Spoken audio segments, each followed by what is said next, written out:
而且非常的潮湿，而且待会会有熊哦。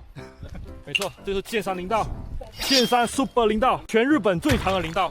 所有人都骑 BMW GS， 这是重装哦，都重装。我们原本跟白白又说，可以先去饭店先卸行李，然后再过来。结果阿志说，懦夫。啊，是男人就要重装 AD Adventure 去挑战这一条日本最长的林道。好，看一下。请给我一只羊。我想当萝卜，我想跟你讲，羊哦，刚刚在高速公路我们会装不过去，差点等你。大家好，我是克里斯，今天又来骑车啦。人生第一次在日本骑车，就直接开完 ADV 冒险车的所有功能。这一趟2天自由探索之旅，我们从兵库一路绕进4国，中转富载市必须游走市区乡镇，3道连续发夹弯，还挑战了全日本最长 Super 林道，当然也少不了高速公路的雕塑体验。这部影片将不时常公开我们如何规划这段路线，精华景点又有哪些，也顺带分享过路费与油钱看起来有多爽快。现在就有请我们这一趟冒险的 tour guide 白白为大家逐一剖析。其实我们整个路线算是绕一个地方叫做濑户内海，然后那一个整个海就是叫濑户内海。对，所以我们第一天大概就是走一半的行程，我们从朱明川町，然后我们到山田吧，山田以后从那边上交流道以后，就往那个4国开始走。对，那我们就有经过那个明石大桥。对，我们从明石大桥以后，我们有在它的那个淡路最北边的那个交流道下来以后，我们有在一个那个餐厅休息一下。哇，骑了将近1小时的高速公路，平安，值得啦。虽然那个成本有点稍微高，对，1小时可能就花了快200-300了嘛，一个人，对啊，一个人台币200-300。加油加过路费，这样4台车就已经喷掉2万块。对，武山还没车就喷到2万块了。对啊，等一下，那还要继续喷，还被人家比战。哦，有啊。刚刚我骑的时候，就有台那个计程车的一个人，看起来是外国人啊。哦。看到我们这样子，就全身正装 ，BMW 全身正装，然后骑车，然后3厢巧克力胎。对，然后他就比战，他比战，然后我就国际礼仪嘛，我比战。爸爸说这是世界第2大的吊桥。对，以前是第1大。然后后来好像土耳其还是哪个国家盖了一个新的更长的，以后它就变第2大了。明石海峡大桥。对，我在桥的下面，刚刚有经过嘛，经过然后下交流道回转，下一次海鲜。那它最大的吊桥哦，最大的吊桥，对。最长应该还是我们上次马来西亚那一个博多那个都骑到吐血了嘛，那一座，那才是真的很远，真的骑得很远。这个是吊桥，对，看不到彼端龙嘛，因为还要过那个什么红树林区。哇。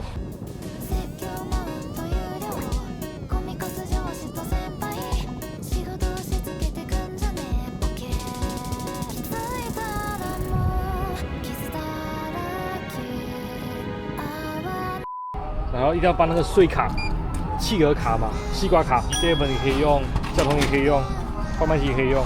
早上起来还是有下雨了嘛，直到出发那一刻才停雨。转进。哎呀，自带滤镜的风景啊，各位。我记得这边好像看照片就可以了吧？特色是鲷鱼，有库巴地吧？就淋完，然后把它都捣烂。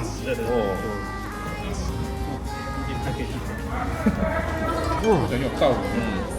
日本的米真的很好吃，日本的米，不怎么煮的呢，完全不会腥哎，很棒。原本要在淡路岛这边晃一下的，不过我们的精算师白白算过那个时间了嘛，掐指一算，觉得那个林道可能要保留更多的阿索比嘛，对，我们还是要直喷林道带回，因为我们到林道路口大概要2个小时半嘛，对，差不多，对，所以我们要把握时间，把时间留给林道，林道才是重点。吃饱喝足，我们就直接再次接回高速公路，直喷大约90公里的巡航之旅。途中也路经一个蛮特别的景点，师傅可以稍微提一下。然后我们从淡路休息一段时间以后，我们就往那个4国走。4国对，然后我们中间就有经过那个名门大桥，然后它那边当地有一个很有名的名门漩涡啦。对，其实一般如果观光客的话，可以在那边搭船，对，搭船去看，后眼有瞄到啦。而且重点那段路其实风很大，如果我们不是骑水鸟的话，基本上我们骑125的话可能会被风吹到部位，我们如果骑那个125的，可能是这样子。对，因为我们骑公升骑，所以就撑稳，你可以站着骑，然后也这样看着那个漩涡。对。我真的是好特别的体验，因为桥上不能停，对不对？对，桥不能停。对，然后我们骑1200公升骑这边骑，然后站着骑，稳稳的就看那漩涡。真的骑应该是没有问题吧？没有 ，OK 的。日本的规则是这样子的，他们是主要还是不影响到别人为主啦。对。不得不说啊，骑车旅行能透过高速公路来实现快速安全移动，真的好幸福啊！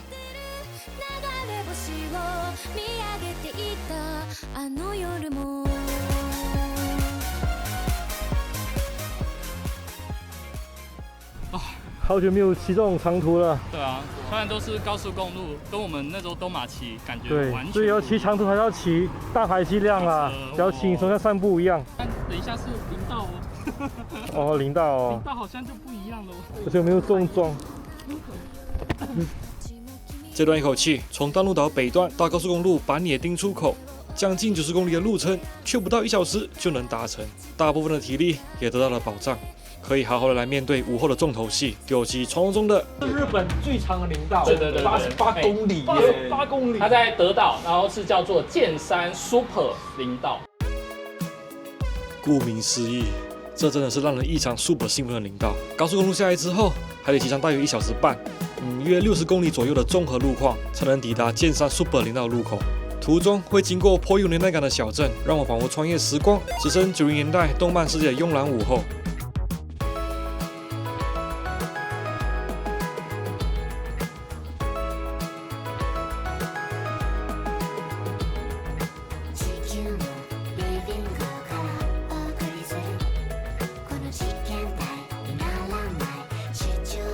一开始的山道路面平整，弯道节奏也很刚好，阳光不偏不倚，以最不刺眼的角度洒了下来，舒服。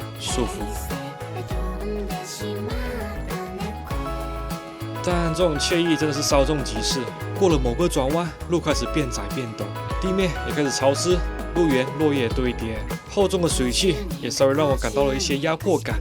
Adventure 的味道趋向浓烈，看来今天的冒险即将正式开始。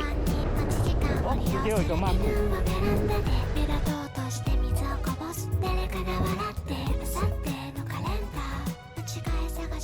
剑山 Super 林道日文它是念 ，Super 超级林道，各位。它就英文的 Super。绕了大约20-30公里的山道跟很紧绷的山路，真的又有落石，然后又很多类似像瀑布的流水，青苔很多，也非常的潮湿，而且大家可能会有熊哦。没错，这就是剑山林道，剑山 Super 林道，Super 林道，全日本最长的林道。对，我们解锁了日本最长的吊桥，现在又要解锁日本最长的林道。对，最强男人就是要做最长的事情。没错，一天做完2件最长的事情。对，没有错，仪式感爆棚。而且我们所有人都骑 BMW GS， 重装哦，都重装。我们原本跟白白又说可以先去饭店先卸行李，然后过来，就阿志说，懦夫，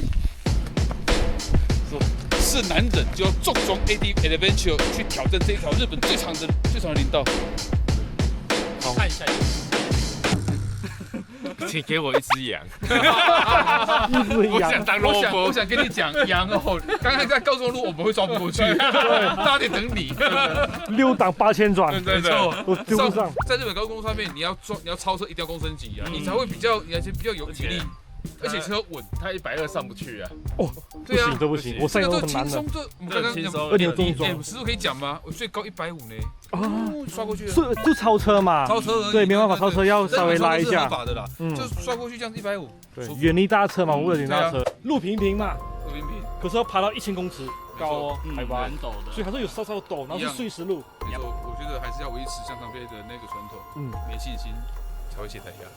全部都是满的。其实真的没像我们之前去阿尔巴尼亚，其实也没卸了嘛。没卸的啦。对啊。可是可能就是看状况吧。啊，对，看习惯了哦。我们没有说什么。我们已经办到第14届了。对，累积的战斗力，大家也都出国骑过车了。我们还没骑耶，我们可以等就骑完就讲了。Game over。加油！让我们休息一下，准备出发。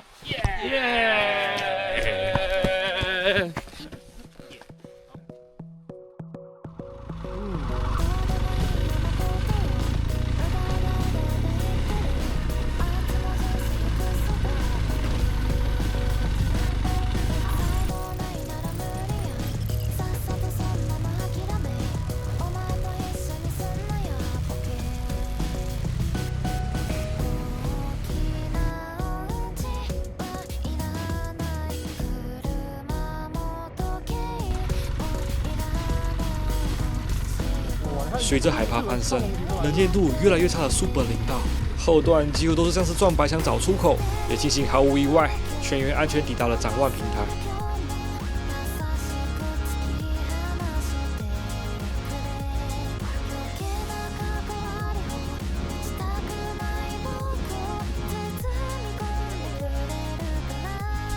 终于到了今天的重点地标了，德岛的赌旗。对，可是呢，大景没了。那这样我今天大概骑到9公里嘛。对，因为都骑不完了，因为我们重点的还是在后天的 TAT 的活动。我就浅尝一下这里。解锁了，不管几颗星，开心。香肠小队挑战日本最长林道成功。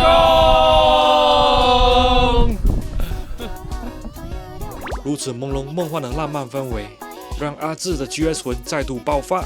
情不尽歌颂了2句我大 BMW。为什么 GS 会在全球热卖？原因就是因为它提供的驾驶者非常安全的最高系数。它并不是在跟人家就是在比快或什么的，它是比远的、比久的。所以你可以看到很多老一辈的70几岁的外国的那个外国人，70几岁都还在骑 GS， 而且是老 GS， 1150 GS Adventure 之类的，他们在骑，为什么呢？它很舒服啊。它撞油，它跨州是什么？可能是跨南美洲啦，或跨一些像威亚厂，可能未来要用这台车去跨越西伯利亚。我是 planning 还准备了已经，就是备战了，车都准备好了。因为其实我们要模拟，就是因为重装其实是每个全世界的骑士都遇到的事情。你要旅游，你要远征，就是一定要重装。对，你要适应重装的状况去征服的领导，而不是一路轻量化。又不是比赛。真的，你比赛当然要骑的话没有错，但是你是要征战领导的话，那就是重装是一定会遇到的事情，那你必须要先习惯它，因为你们是 Adventure。等一下，开紧了，开了，哇，多紧了，哇，前面有人。尖山苏本林道，我觉得是一条值得再访的路线。这次只体验到海拔大约1500公尺左右。但因为纬度更北，林相却已经接近台湾2000公尺以上的高山氛围，而且除非是要贯穿全程88公里，如果只体验一小段的话，骑起来不会太有挑战性，适合慢慢行进，享受 ADV 重装越野的乐趣。不过也要注意，这座山里还有不少露营区和景点，林道对象可能也会有游客或是一般车辆出现，所以骑乘的时候也得准备随时会车的情况。当然，如果有机会，那天气好的时候再来骑一次，我想那将会是完全不同的体验。所以我们第一天骑乘大概就是林道完以后，我们就回旅馆了，这样子。对。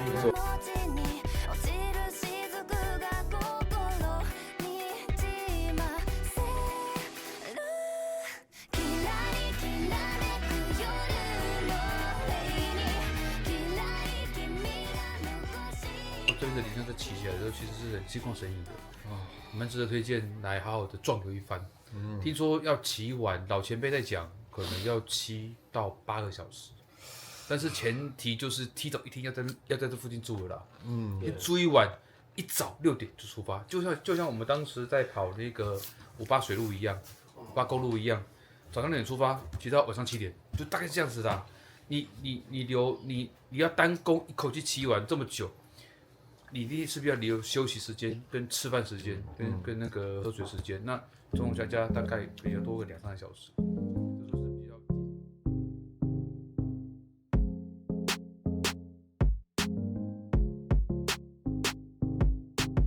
早安，各位，今天是一个300公里的远征哦。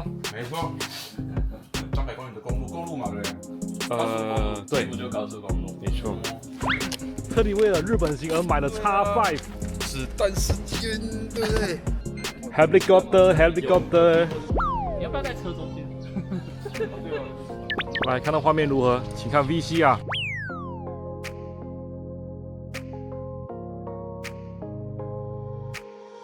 Day 2一早出发，目标很单纯，就是骑完这300公里到兵库县郊外山野，住个舒服的度假屋，洗尘，准备迎接明天 TAT 活动。至于何为 TAT， 大家可以先参考我上一部逆骑滑雪场的影片，浪漫回味积累。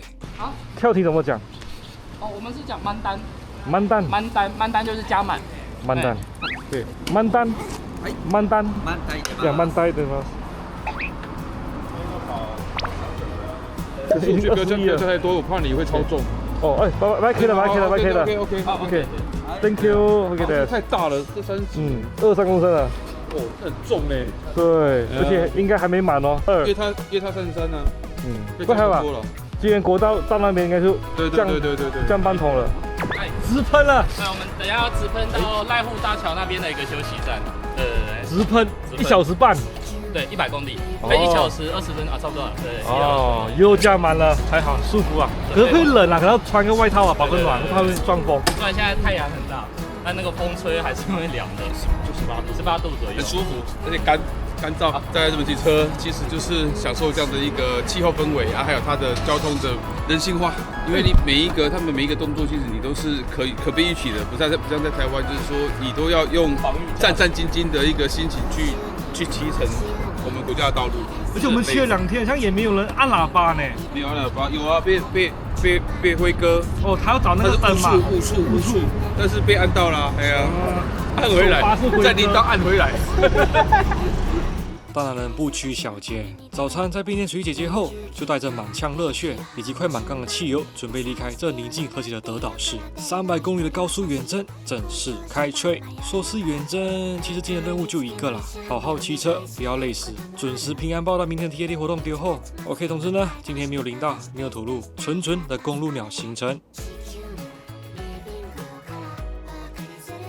话说回来，这次亲自体验了日本关西的高速公路，虽然几乎都是2线道，视觉上路幅也似乎比台湾国道稍窄，但骑起来就是特别的畅快，能用最短的时间、最少的体力精神消耗来实现最远的移动距离。你知道这对台湾重机骑士来说有多么超现实吗？车流量偏低，超车道没有慢车，沿路看不到一根测速照相，也不用一直盯着时速仪表，更没遇到看到2轮就会高潮的非2轮，我们就很自在的跟着车流速度，拿捏油门开度。真的非常省心，这才是摩托车该有的自由啊！至于高速公路体验过程中，唯一让我感到威胁的，应该就是突然的强侧风了吧？有些强侧风，就连我骑车整备重量超过300公斤的 GSA， 都还是会被微微吹偏路线，刺激！总之呢，就这样直喷了100公里，来到濑户快大桥。在小队准备离开4国回到本州前呢，拓盖白白抓了一个蛮酷的高速公路休息站来进行稍息。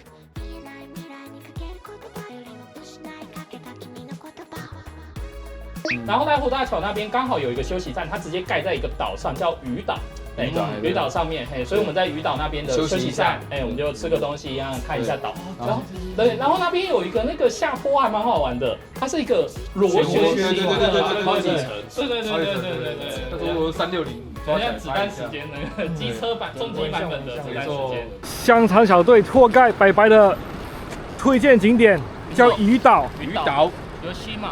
高速公路的休息站，对，我们还没有出去，我们还有警察没有追过来，问我们怎么上来的。而且像这边也有专用的停车场。对啊，而且他也很体谅我们骑车啦，日晒雨淋嘛。对啊，没错。就把我们非常靠近那个本地，让我们少走一点冤枉路。没错。白白来日本第2天就大跌眼镜了，摔坏眼镜了已经。就眼镜的螺丝不知道怎么掉了一颗。然后昨晚我们去澡堂的时候，看到很大就6秒就。昨天泡澡的时候一出来，怎么就断？就捡肥皂的时候滑倒。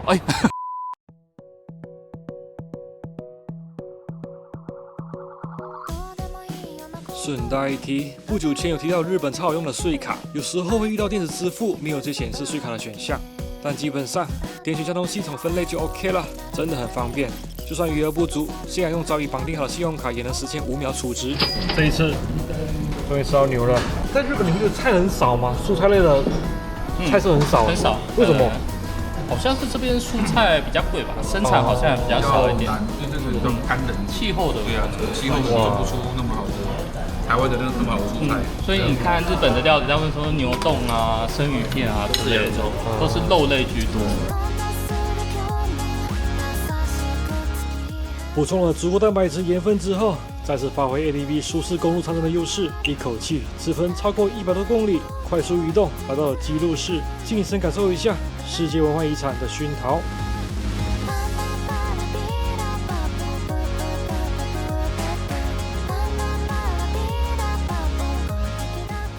速速探访级嘞，这个名字听起来有点文静，实际上却藏着日本最硬派也最优雅的一座城堡——姬路城。我想它最显眼的特色就是肉眼可见的白，真的特别浪漫，非常适合情侣小两口来搞搞浪漫。毕竟日式城堡配上陆羽的白，再加上战国名将丰臣秀吉的大名，应该没有多少恋人能 hold 得住这种浪漫碰撞吧。如果你够幸运，可以骑车来访，那建议你可以停在旁边公园的地下停车场，单次停车500元，而且还有2人专用的停车区。关于这一次在日本停车的状况，基本上就是有2人专用区就停2人专用区。如果在一些郊外没有2人专用停车区的话，据日本车友分享，停在汽车格也是 OK 的。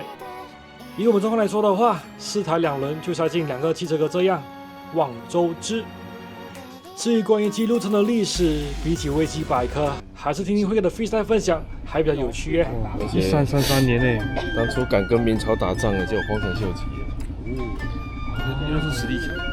对啊，因为他那时候想要把韩国整个占领下来，结果打过去之后呢，明朝就派兵过，好像打了7年吧，他才败退回来，打到快平壤了，几乎快被他干掉了。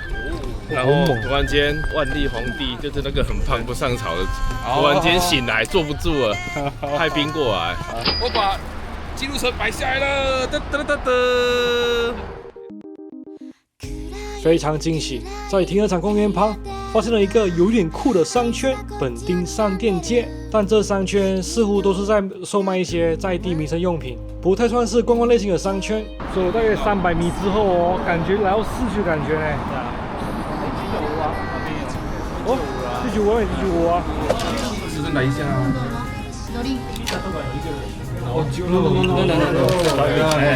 またダメですね。哎呀，开吃了各位。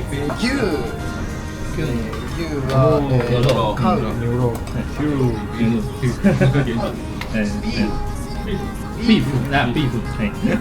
这家小小的居酒屋虽然空间不大，但烤物熟度完美，咸香也刚好。吃过就会知道，是间有灵魂的居酒屋。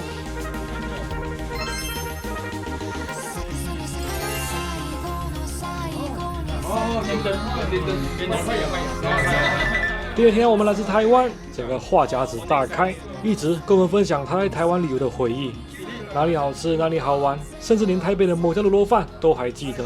当然还有提到什么三温暖的，但这一段我真的听不太懂就是了。我觉得不管走到哪，这种长安小店里的热情，总会是旅途上最有趣的惊喜。刚刚吃了台币1500多，还蛮满足的。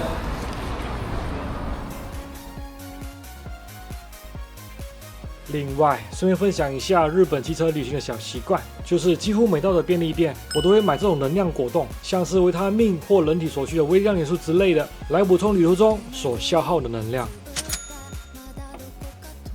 快闪姬路城后，也算是结束了这2天的自由行，带着既期待又怕受伤害的心情，前往隔天 TAT 活动地点落脚的度假村。骑了4国与冰库这2天，节奏其实不算快，但因为路段够长，场景够多，我们每个人也都像重新打开了感官，从城市到林道，从雾里冲出来，到现在慢慢骑在郊外，有一种很奇妙的转换感，仿佛骑的不只是2天的感觉。这一趟旅程也许没有什么惊天动地的事情发生，但就那么的刚好，这段旅程的回忆都是我想记下来的样子。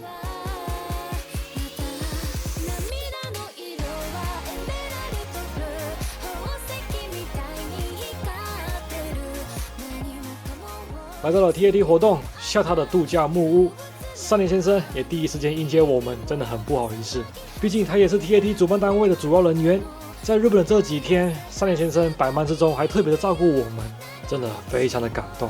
至于接下来的 TAT 活动，那又是一段浪漫回忆了。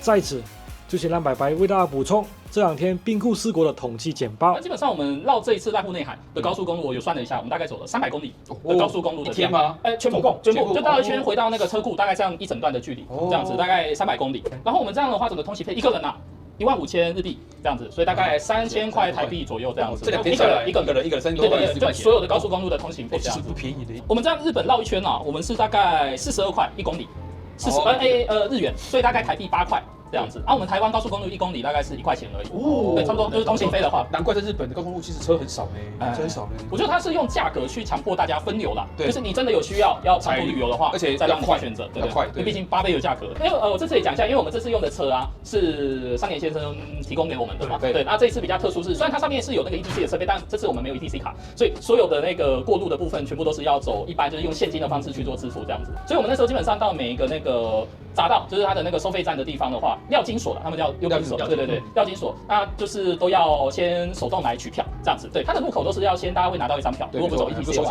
对，而且你走的车道一定要走一般哦，对，这个很重要啊。这个可以特别提到一点，就是那时候我们原本规划啦，我原本在查路线的时候就有查到从那个车库，就是上野先生那个我们出发的点的附近有一个交流道可以上去。对，可是后来查一下发现它只剩 ETC 了只有 ETC 的功能。这件事情连上野先生都不知道，因为好像是今年4月才改过来的。对，所以有特别查了，那个上野先生也吓到。对，所以我们后来行程就有改一下这样子。所以假设如果你没 ETC 要去日本的话，就是要稍微注意一下。到日本它高速公路的那个国家高速公路资讯网站，还有一个网站就是可以查询你要从哪一个点上、哪一个点下去做设定，然后它的费用价格上面都可以列给你看。对，是一个蛮方便的网站这样子。感谢最强的托盖，对，感谢。假设之后是1-2个人，可能我不在的时候，对。我们就可以考虑接 ETC 了，这样子对。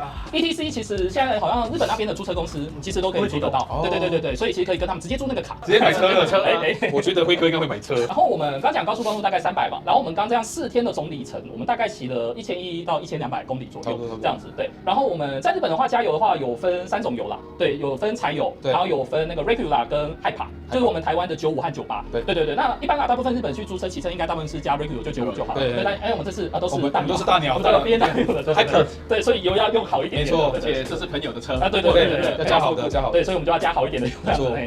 所以我们这一次我有算一下，所以我看一下那个Lesoto就是收据啦，我们总共加了全部啦，因为我们这次加油也都是大家一起加，对，反正就是付款以后就是全部加，我们总共加了200公升的油，它的油是有包含税在里面的，对，所以说价格每一个站点包含它有一些是自助人工的，价格也稍微不太一样，所以我们大概那边加油大概1公升大概都是190到200左右这个费用，所以我们整个下来大家的油其实大部分就4万块，油也是稍微有一点贵，对。可是我们也骑1200公里啦，对啊，然后4台大车的等级，大车更重要，对，这个我们需要强调一下，因为我们台湾它是采它是那个燃料税是另外征收，在日本的话是石油征收，就差别在这边啦。为什么油钱会比较贵？因为其实他们在每加1公升的油，它会再收一笔燃油的补助费这样子，所以才会这样，才会金额比较高。等于以现在我们台湾6月嘛，98应该也才3233吧，对，3233，那边就快接近40块了，对，大概是这样的一个价钱。说真的，算起来比台湾便宜。因为台湾燃料税，对啊，燃料税，这是我们自助型，我觉得有一个重要点，因为我算是领头了嘛，就我该帮大家付钱还是干嘛？对，现金一定要带够，而且还有零钱也要够，因为有一些那个料金所就是那个缴费的地方，它很多也只是现金，现金多带一点，对，所以我自己都随身就扛着一堆现金，就大家钱就放在我这边去支付这样子，对，就还不错。感谢拓盖白白诚心分享，骑2天一共几公里？其实我自己没在算。但我清楚记得那段几乎只听到自己呼吸声的林道，还有高速公路上的风声与消防水平对我声浪陪伴了那几个小时。我们穿过城市，经过乡野，翻过山，踩进泥巴。ADV 的车子能走得很远没错，但真正能把人带往诗和远方的，还是那种想要往前的念头。我真的还是很喜欢这种单纯流浪骑车旅行，没有经过深思熟虑所设下的目的地，也只是纯粹为了感受骑过程的随缘惊喜。有一台车，3两好友，一条陌生的路，就骑着冒险的感觉。所以，与其说这趟旅行的重点是去哪儿，我更想说，我们终于又往前走了一段路，而我们都还在路上。总之呢，我是克里斯，今天影片就这样子啦，我们下次见，拜。1、2、3。